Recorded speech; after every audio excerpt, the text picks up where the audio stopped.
नमस्कार दोस्तों, मेरा नाम है ब्रिजेश यादव। फिर हाजिर हूँ क्राइम स्टोरी श्रृंखला के एक नए एपिसोड में। आज बात मुंबई के एक ऐसे क्राइम केस की करेंगे जो आज से 7 साल पहले हुआ था और काफ़ी दिल दहला देने वाला मामला था। मामला है सिद्धांत गनोरे यानी दीपाली गनोरे मर्डर केस। केस की शुरुआत होती है मुंबई की एक लोकेलिटी है सांता क्रूज। इसी सांता क्रूज में एक रिहायशी इलाका है और यहाँ पर एक फ्लैट है, एक बिल्डिंग में एक परिवार रहता था। परिवार था ज्ञानेश्वर ज्ञानेश्वर गनोरे। ज्ञानेश्वर गनोरे अपनी पत्नी दीपाली गनोरे और अपने बेटे सिद्धांत गनोरे के साथ सांताक्रूज के एक फ्लैट में रहते थे। और जो ज्ञानेश्वर गनोरे हैं वो एक पुलिस इंस्पेक्टर हैं मुंबई पुलिस में, यानी एक पुलिस अधिकारी। अब एक पुलिस अधिकारी, और आपको बता दें सीना बोरा मर्डर केस आप लोगों को याद होगा, जो उस पर कई वेब सीरीज भी बन चुकी, कई पिक्चर्स भी बन चुके हैं और ये मर्डर केस अभी भी चल रहा है। सीना बोरा मर्डर केस की जो इन्वेस्टिगेटिव टीम है उस टीम का हिस्सा है ज्ञानेश्वर गनोरे। अब ज्ञानेश्वर गनोरे के साथ 2017 में उनके परिवार के साथ ही बड़ा हादसा होता है, यानी एक क्राइम होता है। क्राइम ये था कि 2017 में मंगलवार का दिन था। मंगलवार के दिन जैसे ही वो रात को 2017 में वो ज्ञानेश्वर गनोरे अपने घर, अपने फ्लैट में आते हैं अपनी ड्यूटी से, ड्यूटी पूरी करके, तो देखते हैं कि घर का दरवाज़ा खुला हुआ है। घर का दरवाज़ा जब खुला देखते हैं तो घर के अंदर एंटर करते हैं। जैसे ही घर के अंदर वो एंटर करते हैं वो सारा दृश्य देखकर उनके रोंगटे खड़े हो जाते हैं। उनके पैरों तले ज़मीन खिसक जाती है कि ये सब क्या हुआ है। वो देखते हैं कि फर्श है, यानी जो फर्श पे उनकी पत्नी जो दीपाली है, दीपाली गनोरे, वो पड़ी हुई है और काफ़ी ब्लड निकला हुआ है। वो सारा दृश्य देखकर तुरंत नज़दीकी वकोला पुलिस स्टेशन को इन्फॉर्म करते हैं कंट्रोल रूम में, और वहाँ से तुरंत मौके पर जो वकोला पुलिस स्टेशन की टीम पहुँचती है और अपना इन्वेस्टिगेशन शुरू करती है। अब इस इन्वेस्टिगेशन में सबसे बड़ी बात ये थी कि एक पुलिस इंस्पेक्टर के घर मर्डर, ये अपने आप में एक बहुत बड़ी बात थी। एक पुलिस इंस्पेक्टर से कोई बदला लिया है या क्या हुआ है, अब इस केस में आगे जांच होगी तब पता चलेगा। कहानी की शुरुआत होती है। अब ज्ञानेश्वर गनोरे के घर में कौन मर्डर कर सकता है और उनकी पत्नी को कौन मार सकता है, ये चर्चा सुबह अखबारों में सुर्खियां बन गई और लोगों में अब चर्चा शुरू हो गई थी। अब ज्ञानेश्वर, जो उनकी पत्नी थी दीपाली, इनकी बॉडी को पोस्टमार्टम के लिए भेज दिया जाता है। पोस्टमार्टम के बाद जब पुलिस आगे जो क्राइम स्पॉट है उसके आसपास जब सर्च करती है, जांच करती है, तो बॉडी के बाजू में ही लिखा ये हुआ था कि I tired and catch me and hang me, यानी इसका मतलब कि मैं थक गया हूं, मुझे पकड़ो और मुझे फांसी पर लटका दो। ऐसा कौन लिख सकता है? पुलिस ने उसकी तस्वीर खींच ली, बॉडी की भी, और अब पुलिस के सामने सबसे बड़ा चैलेंज था कातिल को पकड़ना। और पुलिस सबसे पहला चेक करती है कि जो कातिल आया होगा वो घर के अंदर कैसे घुसा। ये अपने आप में बहुत बड़ी बात है। कातिल विंडोज़ के जरिए आया, यानी खिड़की के जरिए आया तो खिड़की जरूर ज़बरदस्ती तोड़ा होगा, या दरवाजे के जरिए आया होगा तो दरवाज़ा भी ज़बरदस्ती तोड़ा होगा। अब देखते हैं तो सब नॉर्मल है, यानी जो स्थिति है वो सामान्य है, यथा स्थिति बरकरार है, यानी जैसा है वैसा ही है, यानी ना खिड़की को तोड़ा गया है ना दरवाजे को तोड़ा गया है। तो मुंबई पुलिस को यहाँ क्लियर हो जाता है कि इस केस में कोई जो है शामिल वो कोई अपना है, यानी कोई दरवाजे में क्रैक नहीं, खिड़की में कोई क्रैक नहीं, तब कोई अपना है जो रिलेशनशिप में था, यानी जो इनके कांटेक्ट में था, फैमिली मेंबर है, वही घर के अंदर आसानी से एंटर कर सकता है और वही ऐसे हादसे, यानी ऐसे क्राइम को अंजाम दे सकता है।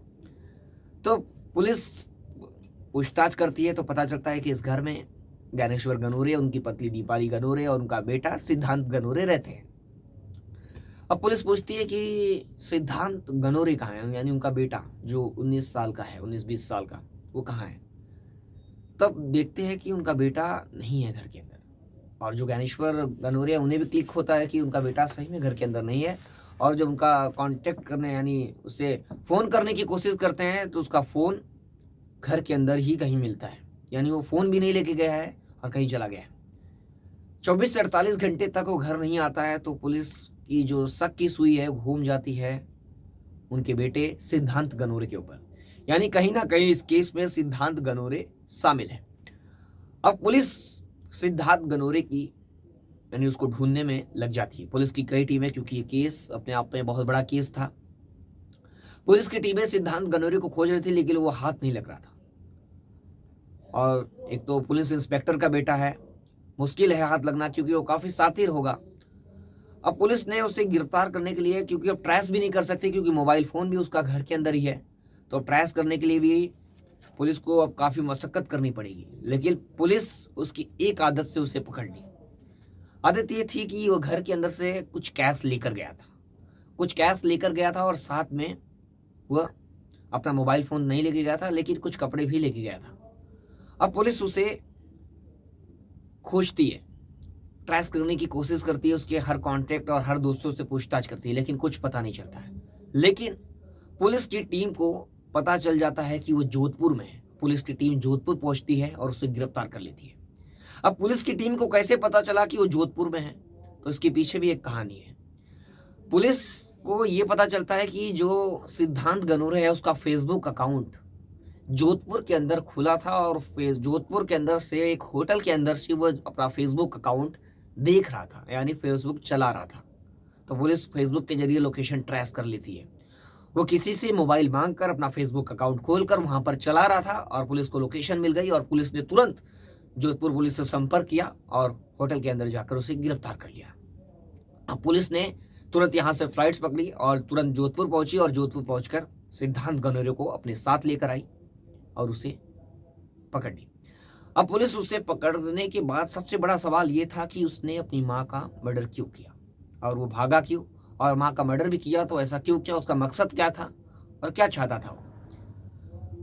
अब इस केस में जो इंट्रोगेशन होता है, उससे तो पता चलता है कि जो सिद्धांत गनोरे है वो जो बोलता है कि वो अपनी माँ से परेशान हो चुका था। यानी कि वो कहता था कि वो हरदम मार्कशीट, जो उसकी मार्कशीट है वो उसकी माँ हरदम मांगती थी, और मार्क्स पूछती थी कितने आए हैं, और पेपर जो डॉक्यूमेंट्स हैं वो कॉलेज से लाने के लिए बोलती थी।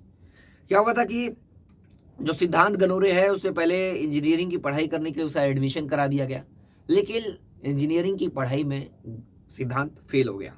इंजीनियरिंग की पढ़ाई में फेल हो गया। उसके बाद इन लोगों ने एडमिशन बीएससी में करा दिया।